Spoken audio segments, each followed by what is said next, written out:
is Kitty Avilés, who has been working on a leadership project, the High Performance Leadership Project, and is now at the conclusion of that project.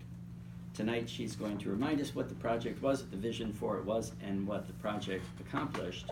And she's going to share with us her learnings about leadership and about herself in this project. So let's welcome Kitty Avilés with her High Performance Leadership Project.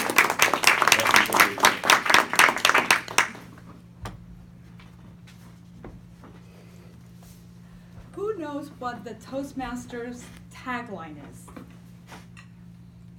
Since someone else knows. Go ahead. Where leaders are made. Where leaders are made. That's correct. Toastmasters is where leaders are made. But how are leaders made? Toastmasters gives us the opportunity to lead teams in a safe space where we can learn and grow as leaders. For example, you can be a club officer, you can mentor a new member, or you can organize an event. However, every time that we get up here, we are leading by example. We're inspiring someone to act. We're motivating that new member to finally give their icebreaker. That is leadership in action. If you want a more formal structured curriculum for leadership, look no further than the High Performance Leadership Project. This project is a requirement for the Becoming a Distinguished Toastmasters in the Legacy program, and it's so important that even Pathways has it as a requirement or as an elective in pretty much every path. And the whole point of this project is to pick a project that you want to complete, build and lead a team to accomplish that project. My project was helped by this team. This is my team that I put together, and I want to give them a huge shout out because without them I couldn't have accomplished them. So let's give them a hand. As you can see, there's two teams. One is the guidance committee who led me along the way, gave me feedback, and basically was a sounding board whenever I needed advice. And the action team basically executed my vision. They did all the work. This was the project. The project was to redesign our club website, to be a better tool for us to promote our club. But really the key to it for me was that it really represented what our club is about, what the community that we have built is about, so that when guests find the website, they know what to expect, they know what a meeting looks like, and they're motivated to join after they visit. This was our website back in August when I started. I started this 9 months ago. We had 2 pages. It wasn't very extensive, not a lot of information. And this is our website today. I am so proud of all the work that this team has done. As you can see, we have a ton more content. We have a fresh new look that's responsive. And one of my favorite parts is a video front and center that truly showcases what our club is about, that Karen and Enrique put together, and many of you provided testimonials for. This was really above and beyond what I expected this project to be, and I'm really proud of what we accomplished. However, this is only a part of the project. This is really a bonus.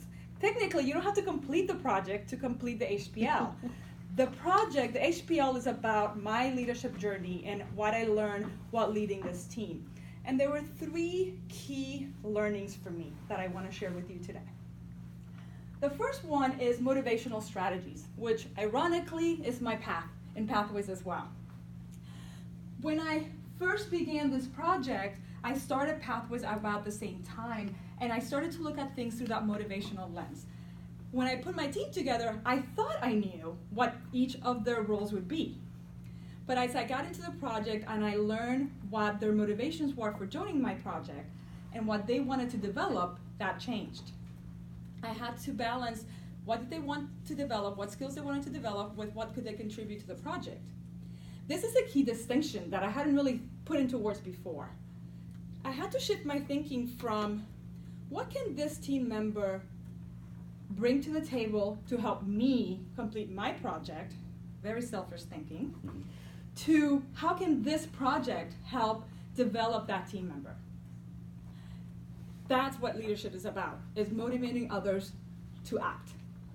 Which leads me to my second learning, situational leadership. Now this is a concept that I'm pretty familiar with at work. I've been actually teaching managers how this concept works.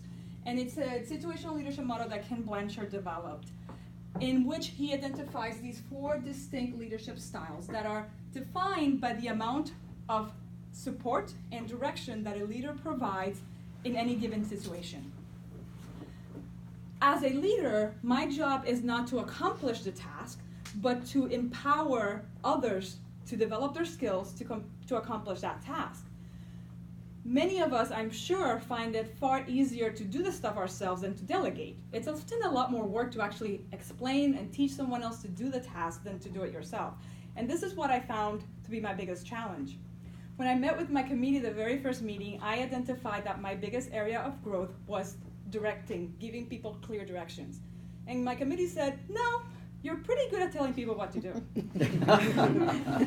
So what I realized was it wasn't direction that I had a problem with, but motivation. How can I motivate people in different ways that motivates them to accomplish the project? So when I was able to identify what motivated them, because it was different than what motivated me, as well as what motivated each other, and really match their interests, their skills to the task that needed to be done, I was then able to adapt my leadership style to each individual member to really provide the right level of support and direction that they each needed at that task to accomplish their goals and grow their skills. Because again, the goal here wasn't just to get their website done. That's a bonus that I'm really glad we did.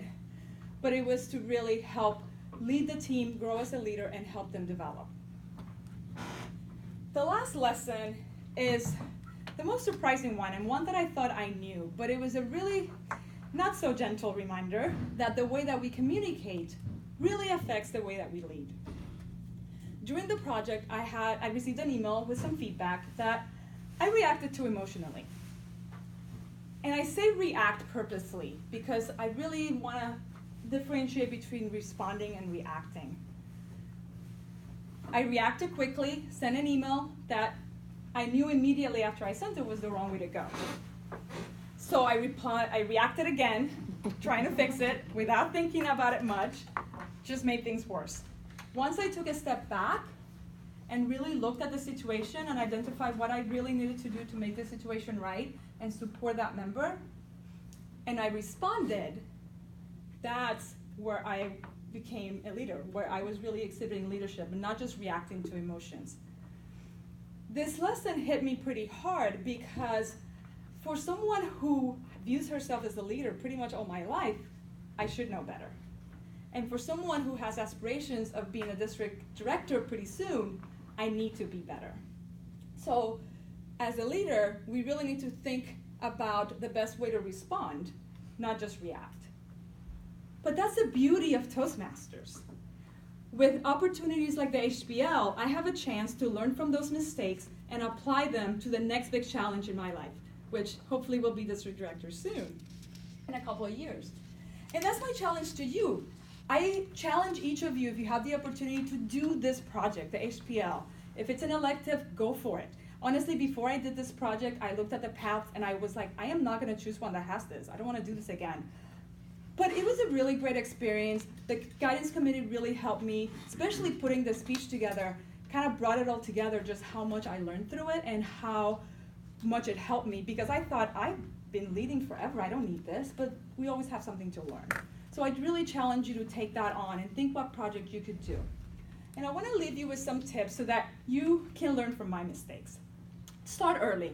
Your project is not going to go how you think it's going to go. It's going to change. My project started in August, but we kind of took a break through January, and that's when things really kicked in. And you had to allow time for that. Life happens, right? Do the work. I could have done this last year by being President's Distinguished because I knew we were going to do that anyway. But Noemi gratefully talked me out of that and told me to do the work. And I'm really glad I did, because going through the process is the project, not the accomplishment.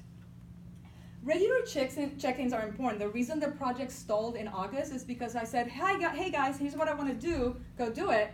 And that was it. I went to do other things, everybody got busy, and I didn't think, they're adults, that we don't need direction, but we all need to be held accountable. So it was important that we had that. Again, be flexible, but the last thing that I want to leave you with is that guidance committee is really important. Choose the right people and trust that they will guide you, and go to them. I probably could have gone to them even more.